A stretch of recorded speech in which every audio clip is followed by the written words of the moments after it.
بفرمایید. و بشرح صدری و یسر امری واحلل عقدة من لسانی یفقهوا قولی.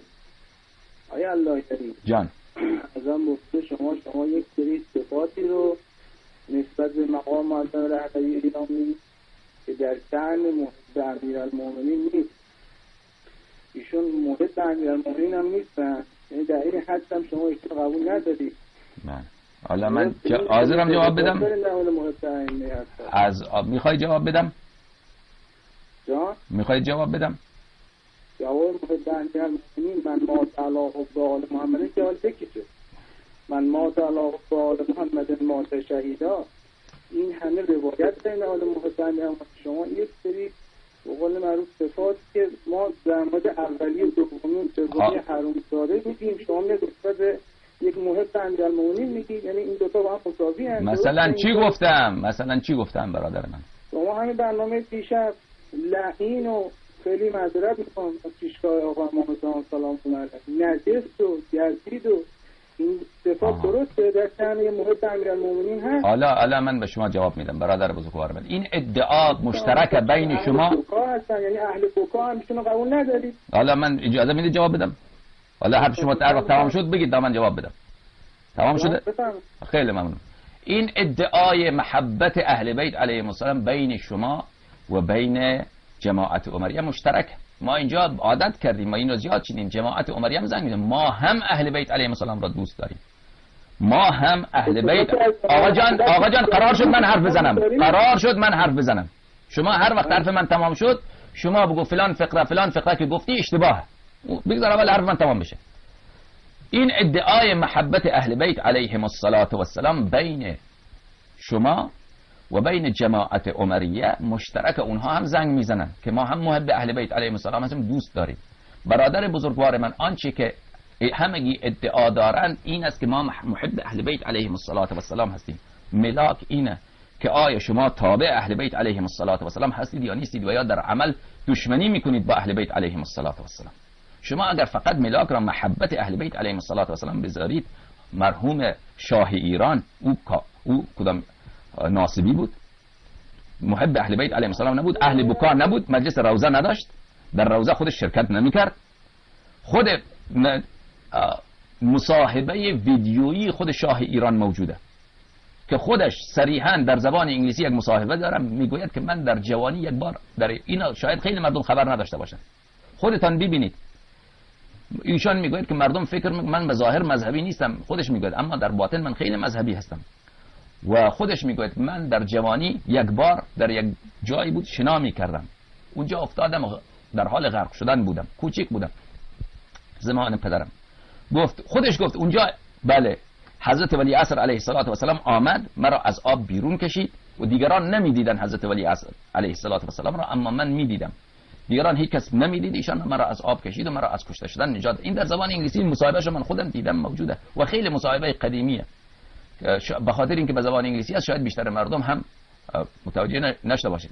ایشان هم محب اهل بیت علیهم السلام بود. شما به اون نجس، لعین، بله ستم شاهی، نمیدونم رژیم، انواع فحشایی که بلدید خواهر مادری را به اون نمیدید. بله باؤکم تجر و بائی لا تجر. بعدن خامنه ای برادر شما میگید ایشون محب اهل بیت علیهم السلام. شما به من بگو جان برادر، من میخوام بفهمم. شما این سوال مرا جواب بده. خامنه ای چطور محب اهل بیت علیهم السلام که هزینه فیلمی را پرداخت میکنه؟ گوش کن، هزینه فیلمی را پرداخت میکنه که در اون فیلم نشان میدن که یک نامحرم در کربلا آمده به خاطر اینکه عاشق دختر سید الشهدا علیه السلام شده. شما به من بگو اگر خامنه ای نجس نیست، به من جواب بده. خامنه ای اگر ملعون نیست، خامنه ای اگر دشمن سید الشهدا علیه السلام نیست، چرا این گونه فیلم ساخته میشه در ایران؟ شما به من جواب بده. این از تیر حرمله که بر گلوی حضرت علی اصغر علیه السلام نشستن، مگر این تلخیش کمتره و ظلمش کمتره؟ جواب بده. جواب سوال مرا بده. باید خب جواب میدن. شما محمد رضا پهلوی رو که فاسق بود، این همه فسق و فجور داشت، آلبوم زنهای به قول معروف بدکاره رو جلوش می‌داشتن انتخاب میکرد با یک سید اولاد پیغمبر که سوال مرا جواب بده. من از شما سوال کردم. بابا اجازه بدید خب جواب بدم. مجلس امام حسین شرکت میکنه، روزه میگیره، ایام فاطمیه برای مادر حضرت زهرا سلام الله علیها برنامه میگیره با محمد رضا پهلوی فاسد کشی میکنید، به روایت نداریم. حالا من جوابت رو بدم. من گفتم روایت رو برید تبیین کنید. حالا من بهت میگم، حالا جوابت رو میدم. شما اجازه میدید من جوابت رو بدم؟ یزید رو چی میگی؟ گریه شم رو چی میگی؟ بسیار خوب، اگر این باشه بعد اونو بعد بیا قبول بکنید. بسیار عالی، بسیار عالی. خودت جواب حرف خودت رو دادی. حالا اجازه من صحبت بکنم. شما الان جواب تیکتون رو نگرفتید. خیلی بعد اومدید یک فیلم رو حالا اومدید اجرا کردید. بعد از این همه برنامه که به قول معروف اجرا کردید. من حرف من تمام نشده بود جان من از شما یک سوال کردم، سوال مرا جواب بده. حالا یه فیلم اومده باعث فاسق بودن یک شخصی بزرگی مثل آیت الله خامنه‌ای شده. این درسته؟ حالا جواب شما مدیرش مشخصه، به قول معروف مدیر تولیدش مشخصه. خزینه‌شو کی دادم؟ الانم جوابگو هستن. خزینه‌شو کی داده؟ چرا این فیلم اکران میشه در ایران به اون جایزه میده؟ خامنه‌ای جلوش نمیتونه بگیره. ببینید تو ایران چه داشتلتیه؟ شما الان نشستید خبر ندارید، یکی زنگ میزنه میگه حالا گوش کن جوابت رو بگیر. گوش کن جوابت رو بگیر. گوش کن. استفسار کردن از آقای خامنه‌ای. خدا این ملعون خامنه‌ای نجس دشمن اهل بیت علیهم السلام رو لعنت کنه. گوش کن جوابت رو. این که خامنه‌ای این که من ذکر کردم رضا شاه را، شما چون استدلال به محبت کردی. حالا اگر گوش نمیکنی من قطع میکنم. بار دیگر باید میگم گوش کن یا قطعت میکنم. حرف من تمام شد حرف بزن. حرف من تمام شد حرف بزن. من گوش کن. من که ذکر کردم گفتم رضا شاه، شما استدلال کردی به محب اهل بیت علیهم، گفتی من مات علی حب آل محمد مات شهیدا. منم منکر نیستم که رضا شاه فاسق بود، من منکرش نیستم که آدمه بود گناه علنا انجام میداد. اما این که میگه فیلم براش نشان البوم می آوردن که زن انتخاب بکنم، خبر ندارم، شاید راست باشه، اما بعید نیست که راست باشه، شاید راست باشه. من مدافع رضا شاه نیستم، اما فقط این را برای این ذکر کردم که حب آل محمد علیهم السلام را اگر شما برای این که خامنه‌ای محب اهل بیت علیهم السلام و در جلسه روزه شرکت میکنه، این را اگر دلیل این قرار دادی که من اون ملعون نمیتونه باشد، فاسد نمیتونه باشد، نجس نمیتونه باشد، گفتم این دلیلت باطله. چون رضا شاه هم که شما میگید فاسد هست، رضا شاه که منم قبول دارم فاسد هست، او این اهل بیت علیهم السلام را دوست داشت، محب اهل بیت علیهم السلام بود، در روزه شرکت میکرد و او خیانت به اهل بیت علیهم السلام اینطوری که خامنه‌ای کرده و انجام نداده. بعد برای دلیل آوردم که خامنه‌ای دروغگو هست در حب آل محمد علیهم السلام. خامنه‌ای که شما ادعا کردید او محب اهل بیت علیهم السلام، این دروغگو، این فاسده، این در مجلس روزه به خاطر شیطنت میاد. این خودش گفته که روزه فقط مال امام حسین علیه السلام. سخنرانی خامنه‌ای خودش موجوده که بقیه ائمه نه نوحه دارن نه روزه، بقیه ائمه علیهم السلام روزه نداره. این که در مجلس روزه حضرت زهرا سلام الله علیها میاد، این به خاطر نفاق و شیطنت و سیاست اینه، مانند امر عاص، من گریه این ملعون رو هم ندیدم. این ملعون روزه که خوانده میشه من فیلماش دیدم، گریه هم کرده باشه، گریه‌اش هم ندیدم. حالا تازه گریه کرده باشه خود شما گفتید یزیدم گریه کرده. پس اون چیزی که شما دلیل آوردی برای خامنه‌ای او دلیل نیست، چون خودت اعتراف میکنی که یزیدم گریه کرده. پس گریه کردن و مجلس عزا اینها دلیل برای سلامتی خامنه‌ای نشد. دلیل دیگر هم که شما ذکر نکردی. اما من دلیل ذکر کردم به خاطر اینکه دشمن اهل بیت علیهم السلام گفتم، من خامنه‌ای را نجس گفتم، ملعون گفتم. به خاطر چی؟ به خاطر اینکه او این خیانت را کرده به صاحب امام عصر علیه السلام. این خیانت را کرده از حرمله بدتر. این فیلمی که ذکر شد، این قضیه از تیر حرمله بدتره. خود شما میدانید دوستان عزیز، ببینید جان آدم زخم ببینه دردش کمتره. ناموس آدم در ملأ عام، در فیلمی که میلیون ها آدم میبینن اینطوری مورد اهانت قرار بگیره و مورد کلام بد قرار، برای آدم بی غیرت شاید او دردآور نباشه، اما برای امام سید الشهدا علیه السلام و حضرت ولی عصر علیه السلام این مصیبت اعظمه. و من نمیدانم که علمای ایران اینها مردن یا زنن. چرا در ایران قیامت برپا نیست به خاطر این فیلم؟ حوزه علمی قم را چه بلا زده؟ اینها لقمه امام زمان علیه السلام را میخورن، این را شنیدن، اینا از غم باید یا ببیرن یا باید قیامت برپا بکنن در ایران. این فیلم که در حکومت ایران، اگر در ایران یک فیلم به خامنه‌ای توهین بشه، آیا امکان داره درست بشه؟ شما میگه این فیلم درست شده، خامنه‌ای مسئول نیست. لا مذهب. گوش کن، در ایران یک فیلم به خامنه‌ای بد بگویند امکان داره درست بشه؟ درباره دختر خامنه‌ای فیلم درست بکنن که عاشق، بله فلانی عاشق دختر خامنه‌ای شده، اون فیلم امکان داره در ایران درست بشه؟ لا مذهب، دروغگو، امکان داره در ایران همچین فیلم درست بشود؟ امکان داره در ایران همچین فیلمی درست بشه؟ ابدا. چرا درباره امام حسین علیه السلام درست میشود؟ این دین‌های کافر نجس. خب این دلیل کفر خامنه‌ای هست. این دلیل دشمن شما به دروغ ادعا میکنید که دوستدار اهل بیت علیهم السلام. او دشمن اهل بیت علیهم السلام، دشمن اهل بیت علیهم السلام نمیرفت در سبندج اذان علی ولی الله را ممنوع بکند و اذان صلات خیر من النوم را اونجا در رادیو جاری بکند. بفرمایید چی جواب داری؟ جواب که نداری. یعنی واقعا شما سلسله باز میگی پشت سر هم اجازه هم نمیدی، صدا منم که میبندی، ولی نداره. نگاه کنید ما رو اهل سنت شما یکی کردی. اهل سنت اگر محب ائمه اطهار هستن ولی از اولی و دومی و سومی بیزاری نمیجوین. آقا جان من شما خامنه‌ای بیزاری جسته؟ نشان بده به من که خامنه‌ای بیزاری جسته. نشان بده خامنه‌ای بیزاری جسته. دین الا الحب والبغض. شما جان برادر شما نشان بده که خامنه‌ای براءت جسته. دروغگو. نشان بده که خامنه‌ای براءت جسته. چشم من تمام حرفامو پس میگیرم. نشان بده که خامنه‌ای براءت جسته است. براءت جسته آقا. نشان بده. همین که ایشون ایام فاطمیه روزه برای مادرش زهرا سلام الله نشان بده که براءت جسته. اون از شیطنته. یعنی پرچم دارن. اون خودت گفتی که امر مشترکه. خودت میگی که امر گریه کردن مشترکه. یزیدم گریه کرده همین الان گفتی. آقا جون من اونا اهل سنت در شما نشان بده. یک بار خامنه‌ای بیاید بگوید که لعنت بر قاتل حضرت زهرا سلام الله علیها. بگوید یک بار. همین که روزه خواندن براءت، در روزه شرکت کردن به خاطر گول زدن جوانانه. ما این همه در مورد روزه شرکت کردن از اهمیت سفارش شده به ما. خود خامنه‌ای اصلا سخنانیش موجوده که روزه مال بقیه ائمه نیست، فقط مال امام حسین علیه السلام. روزه فقط شما یه تیکه روزنامه پیدا کردی، این همه ایشون روزه خونه تو خود با روزه امیرالمومنین، روزه علی اکبر سلام الله علیه ما، این همه روزه حضرت زینب کبرا سلام الله علیها رو خوندن. چطور اینا نمیاد بگید؟ یه عده مغرض من اینا رو گوش شما میخونن، شما معمول بر بجان که بیاید معارف شما جان برادر میاد بین شیعیان اختلاف انداختی. اهل سنت براءت نمیجوه ولی ما داریم براءت میجویم. شما نشان بده یک جا براءت جسته. یک بار به خاطر براءت به خاطر اینکه ما براءت میجویم بر کانال ما پارازیت پخش میکنه. شما عزیزان به خاطر اینکه عمل نیست. نه به خاطر اینکه ما براءت میجویم کانال کسانی که به شبکه ما کمک میکنن زندانی میکنن. لا مذهب. برو گم شو دروغگو. دروغ میزنی. خجالت عملی نیست. براءت اولش لسانه، اولش زبانه. تازه این براءت عملی که شما میگویید که در مجلس روزه شرکت میکنه، این به خاطر گول زدن جوانانه. چون اگر نکند براش قیامته.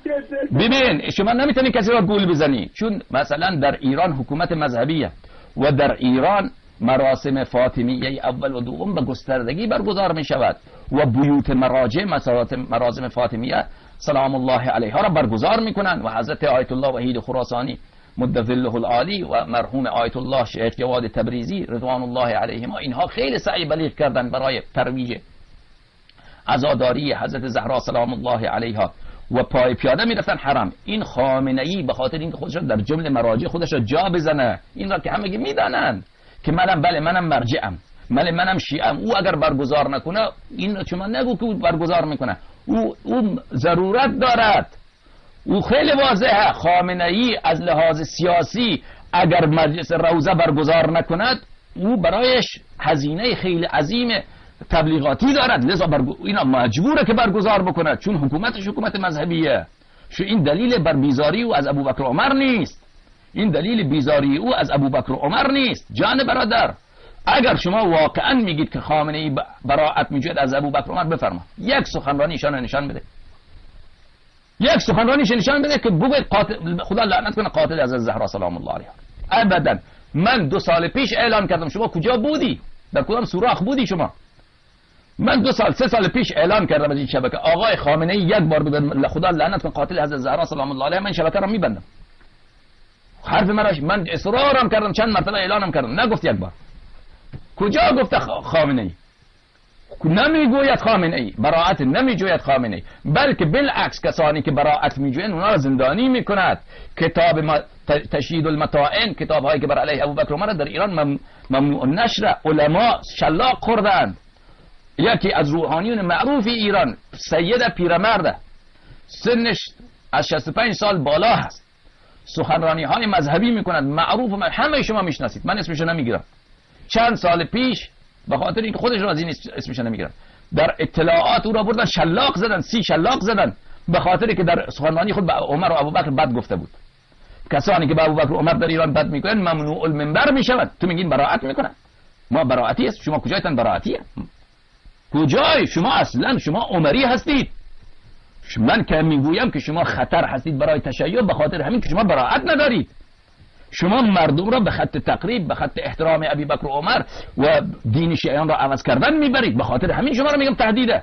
مراجع مرجعیت آوردید، اطلاعاتی ساختید، حوزه هات را آوردید، همش ساختید، اطلاعاتی ساختید، طلاب همش فاسد العقیده بار بیار میآیند. به خاطر این شما را میگم تهدید هستید. بله خامنه ای براءت داره. کجا این؟ بله حالا فرض کنم مجلس حضرت زهرا سلام الله علیها میاد گریه هم میکنه، فرض میکنم این که دشمن، اگر دشمن حضرت زهرا سلام الله علیها نمی بود و ملعون و نجس نمی بود، شما به من بگو این فیلم چطور در ایران ساخته شد؟ هزینه شد کی پرداخته؟ این 40 میلیارد تومان که حدود 12 میلیون دلار می شود، اینو درویشی از خانه مادر خود آورده. این از کجا آورده؟ این خب معلومه که اینا همش هزینه های دولتی هست. و هزینه های دولتی، فیلم ها تمامش در ایران که فیلم ساخته میشد قبلا وزارت ارشاد تمام فیلم نامه را با دقت میخواند، بعد از اون مجوز صادر میکند، بعد از آن مجوز صادر میشود، بعد از آن مجوز صادر میشود. اگر شما به من بگو اگر در یک فیلم توهین به دختر خامنه ای باشد مجوز صادر میکنن، پدر اون نفر را در میارند، اون نفر با آل بیتش به دار فنا ملحق می شود. ملاعین امام حسین علیه السلام از تو بازخواست بکنه، پسر سید الشهدا علیه السلام از تو بازخواست بکنه روز قیامت با این حرف، با این که از دشمن سید الشهدا علیه السلام تو دفاع میکنی.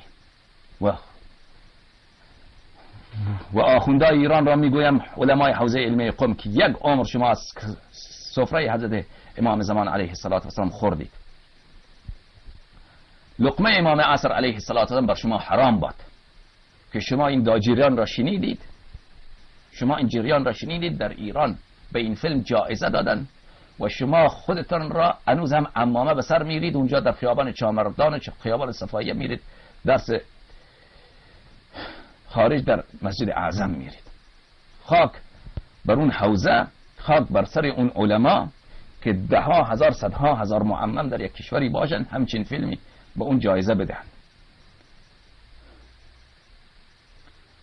باش دیدنش با این وضع، با شنیدن این اخبار، دیگر با این دشمنی صریح به اهل بیت علیهم السلام، دیگر من چی بگویم دوستان عزیز بیننده؟ دیروز گفتم کاش مرده بودم، زنده نبودم این خبر را میشنیدم. یا صاحب الزمان، بعد ادعا داره که اهل بیت علیهم السلام را دوست داریم. دشمن هست. شما اگه دشمن نبودی این کار را نمیکردی. عدمونه های دشمنی شما خیلی زیاده با اهل بیت علیهم السلام. این که مجلس روضه میرین محبت را ثابت نمیکنه جان من، این منفعت سیاسی براش داره. سلام علیکم، بفرمایید. خط مخالفین بفرما. آقای علایقی قطع شد. شما حرفی دارید بفرما، صحبت کن، من دیگه باشه. آقای علایقی شما از اول میگید فقط ایشون پاسخ بدید بسام. شما با همین اتهام پشت اتهام، با این همین اهانت پشت اهانت پاسخگو نیستی. شما پاسخ سوالات مرا بده. شما پرسیدم آیا در همش احساسی صحبت می‌کنید. حالا من از شما یک سوال غیر احساسی کار میکنم. من یک سوال غیر احساسی گفتم حب ایشون ثابت شده است. من یک سوال غیر احساسی. ایشون محبوب نیست. بگو محمد رضا پهلوی فلان، بگو اهل سنت. ما اهل سنت، دست درد نکنه. شما از اهل سنت بدتری. ما یه عمری سنگ ائمه علیهم السلام به سینه زدیم، شما به سینه زدید جفتمون. من از شما یک سوال بکنم، اجازه میدی؟ یک بپرسم یک چیزی. آیا در ایران امکان دارد کسی فیلم بسازد که در اون فیلم به دختر خامنه ای اونجا توهین شده باشه؟ این چه حرفی؟ یک سوال احمقانه من پرسیدم، شما جوابشو بده. خب جواب احمقانه من بلد نیستم بدم. خب بس جواب نداری. درسته همه مرد شما چرا کجاش خرابه؟ درست شده. کجاش خرابه؟ میگن سوال درست نیست. کجا این سوال خرابه مردم؟ کجا این سوال خرابه؟ آیا در ایران امکان دارد کسی فیلم بسازد که در آن به دختر خامنه‌ای توهین شده؟ امکان ندارد. بعد شما میگید که ما سنگ اهل بیت علیهم السلام به سینه زدیم. خدا اون سینه شما را خرد بکنه، خداوند متعال روی شما را سیاه بکنه، خداوند متعال خامنه‌ای را ذلیل دنیا و آخرت بکنه. الهی شما میگید که ما از اهل سنت بدتریم. حقیقتا شما اهل سنت بدترید. من تهدید جماعت عمریه را برای شیعیان تهدید نمیدانم. شما تهدید هستید. شما هستید که شعائر را از بین بردید. شما هستید که دین را عوض میکنید. شما جماعت دجالیت دین بزرگترین تهدید برای تشیع هستید. من منکر نیستم، به ظاهر شما شیعه هستید. یک عده شما جاهل نمیدانند، یک عده شما میدانند.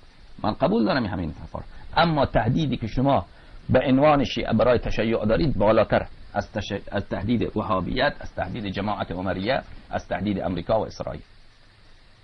عزاداری سید الشهدا علیه السلام را شما سست کرده اید و سست میکنید. اعتقاد مردم را نسبت به خاندان عصمت و طهارت علیهم السلام شما خراب کرده اید و خراب تر میکنید. شما بزرگترین تهدید است. عمری ها هیچ وقت این کار را نمیتوانند بکنند. وهابیت هیچ وقت این کار را نمیتوانند بکنند. عالم بد شیعه این کار را میتونه بکنه. شما علمای بد شیعه هست. شما علمای بد شیعه هست. دوستان عزیز بیننده، من این مسئله که ایشان آقای خامنه‌ای اصلا منکر روزه خواندن برای ائمه علیهم السلام هست و میخواد این امر را تضعیف بکنه، این در سخنرانی‌های خودشه. این وبسایت خود خامنه‌ایه که اینجا نوشته بسم الله الرحمن الرحیم، بیانات در دیدار اعضای گروه ویژه و گروه معارف اسلامی صدای جمهوری اسلامی ایران در سال 1370 این سخنرانی را کرده ایشان.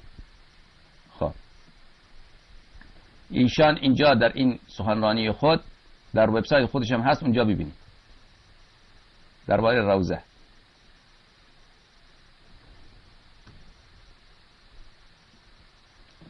اینجا میگوید مسئله دیگر، مسئله روزه هاست. روزه خوانی و سینه زنی باید باشد، اما نه در هر عزایی. این را بدانید که روزه خواندن و گریه کردن آن سنت سنیه مربوط به همه ائمه نیست، متعلق به بعضی از ائمه هست سلام الله علیهم هم نمیگوید.